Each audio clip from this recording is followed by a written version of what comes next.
बिस्मिल्लाहिर्रहमानिर्रहीम।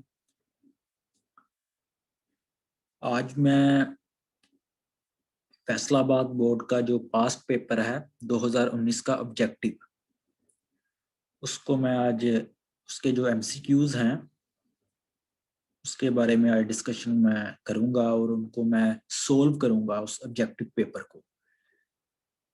तो हम स्टार्ट करते हैं। सबसे पहले जी है बात यहाँ पर की गई है कि 8 ग्राम जो कार्बन डाइऑक्साइड है,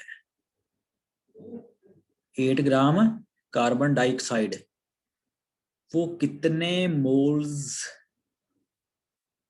के इक्विवेलेंट है, वो कितने मोल्स के बराबर हैं।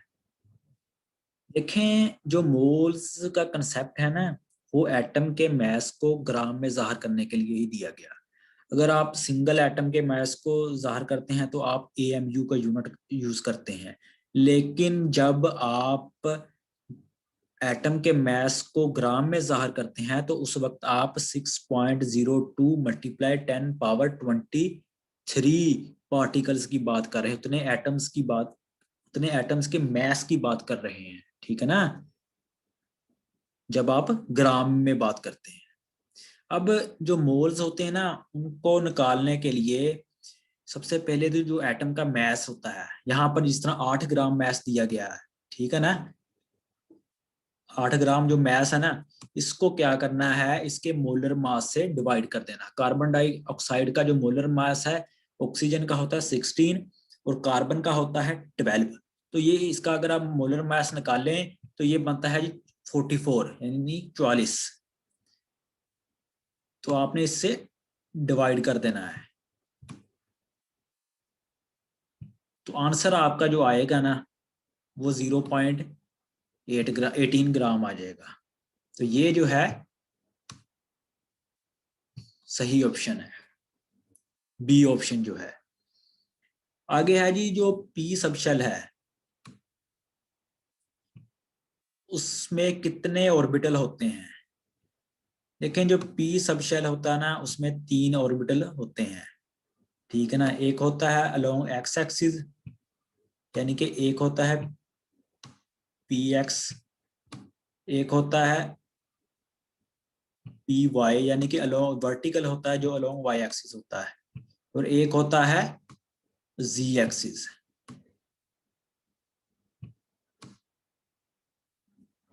ठीक है ना, तो ये 3 ऑर्बिटल्स होते हैं पी सबशेल में। ठीक है ना, तो थर्ड जो सी ऑप्शन है ये करेक्ट है। आगे है जी, in a period which of the following decrease from left to right. जब पीरियड में आप लेफ्ट टू राइट जाते हैं तो क्या डिक्रीज होता है। तो यहाँ पर है जी एटॉमिक रेडियस का, जो एटॉमिक रेडियस है वो डिक्रीज होता है। एटॉमिक रेडियस क्या होता है, एटम के न्यूक्लियस से एटम के जो बाउंड्री है शेल्स की, उस तक जो डिस्टेंस है, फासला है, वो एटॉमिक रेडियस होता है। अब एटॉमिक रेडियस जो होता है लेफ्ट टू राइट, ये डिक्रीज होता है क्योंकि nuclear charge left to right increase होता है।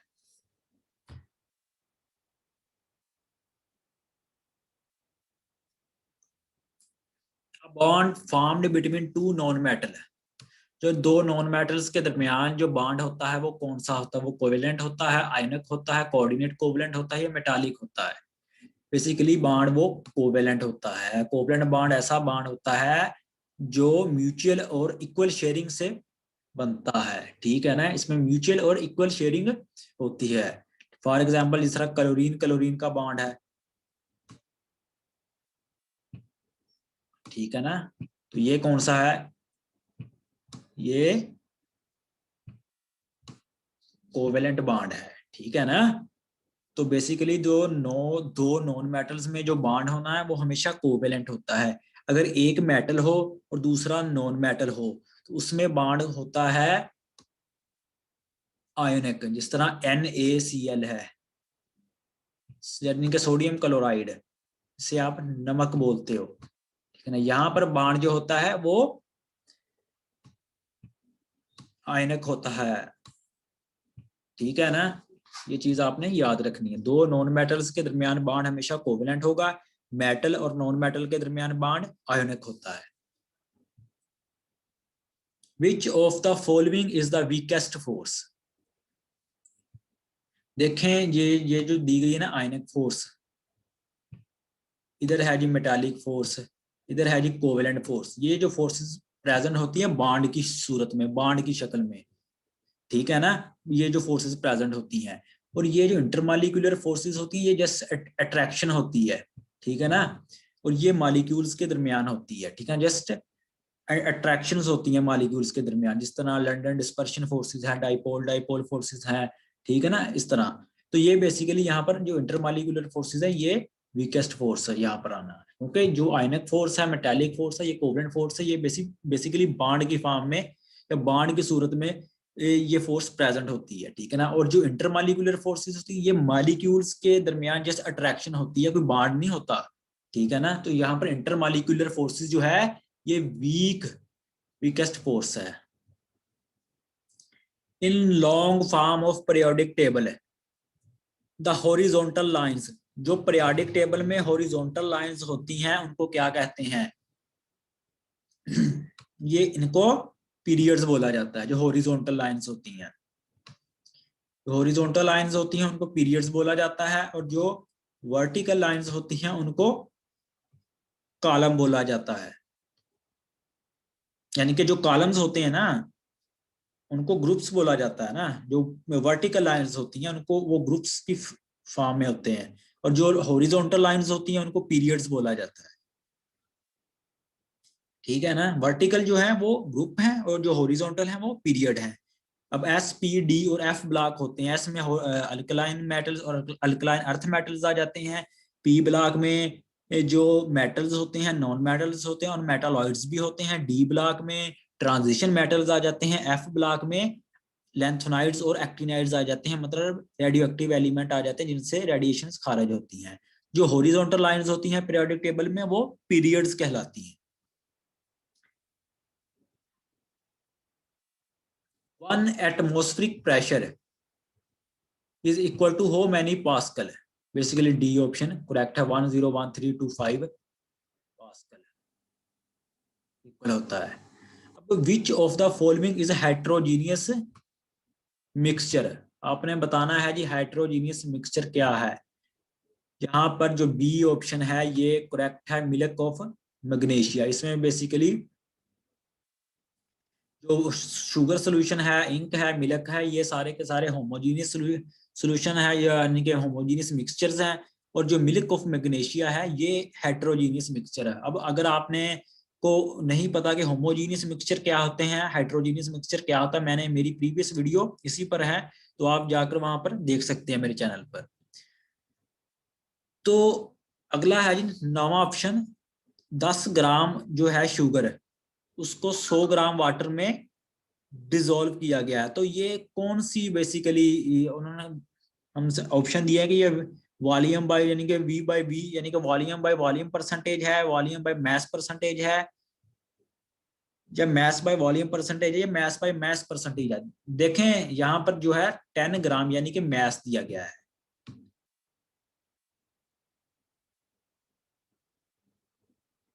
ठीक है ना। और नीचे ये जो 100 ग्राम जो सोलवेंट है इसका भी मैस दिया गया है। तो ये बेसिकली ऊपर भी मैस है जो सोल्यूट का, और जो नीचे 100 ग्राम दिए गए ये भी बेसिकली मैस दिया गया सोलवेंट का यानी कि वाटर का। तो ये कौन सा ऑप्शन आ जाना जी, मैस बाय मैस परसेंटेज आ जानी है, यानी कि डी ऑप्शन है करेक्ट होना है इधर। तो ये जो रिडॉक्स रिएक्शन है जिसमें बेसिकली ऑक्सीडेशन और रिडक्शन टेक्स प्लेस होती है, रीड आर ई डी मतलब रिडक्शन, और ओ एक्स से मतलब ऑक्सीडेशन जिसमें होती हो। अब जिंक का और हाइड्रोक्लोरिक एसिड का जब रिएक्शन होता है ना, प्रोडक्ट में बनती है जिंक ZnCl2 और साथ में हाइड्रोजन गैस इवॉल्व होती है, मतलब हाइड्रोजन जो गैस है वो यहाँ से बनती है।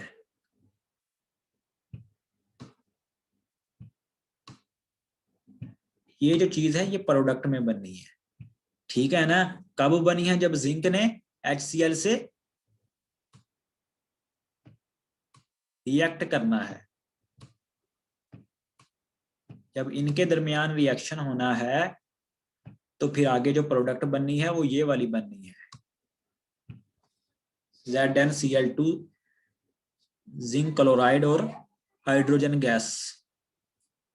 तो यहाँ पर पूछा गया है कि जो ऑक्सीडाइजिंग एजेंट होता है वो क्या होता है, मतलब कौन सा है इसमें।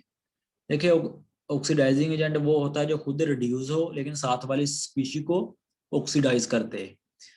बेसिकली यहाँ पर जो हाइड्रोजन है ना, यहाँ पर H+ साइन, ये बेसिकली यहाँ पर ऑक्सीडाइजिंग एजेंट है।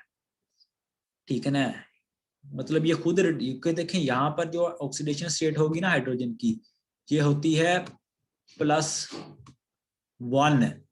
ठीक है, और प्रोडक्ट में जो यहाँ पर ऑक्सीडेशन स्टेट हाइड्रोजन की 0 हो जाती है। ठीक है ना, इसलिए जो H+ आयन है यहाँ पर ये ऑक्सीडाइजिंग एजेंट होता है यहाँ पर, लेकिन जिंक जो है यहाँ पर रिड्यूसिंग एजेंट है। क्लोरीन में कोई चेंज नहीं आता यहाँ पर, क्लोरीन की इधर भी -1 ऑक्सीडेशन स्टेट होती है और ZnCl2 की फॉर्म में भी यहाँ इसकी -1 ऑक्सीडेशन स्टेट होती है। विच of the following is a weak electrolyte?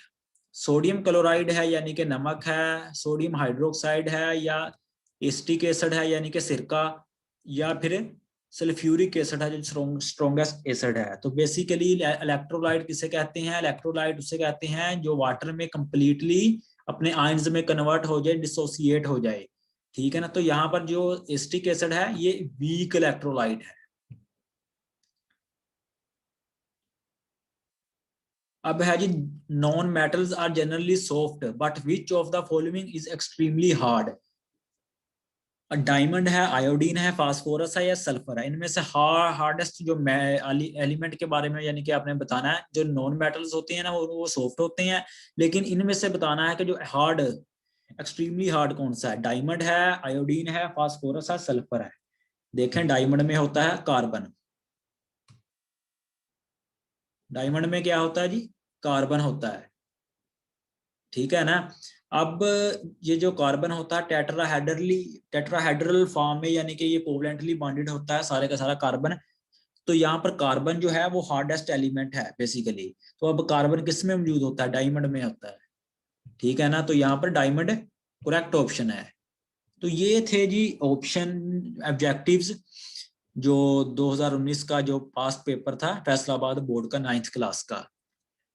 तो नेक्स्ट वीडियो में भी मैं मजीद जो है ऑब्जेक्टिव के रिलेटेड और सब्जेक्टिव के रिलेटेड पास्ट पेपर्स को सॉल्व करके बेसिकली उन पर भी वीडियो बनाऊंगा। अगर आपको वीडियो पसंद आए तो इसे शेयर कीजिएगा और मेरे चैनल को सब्सक्राइब जरूर कीजिएगा। शुक्रिया।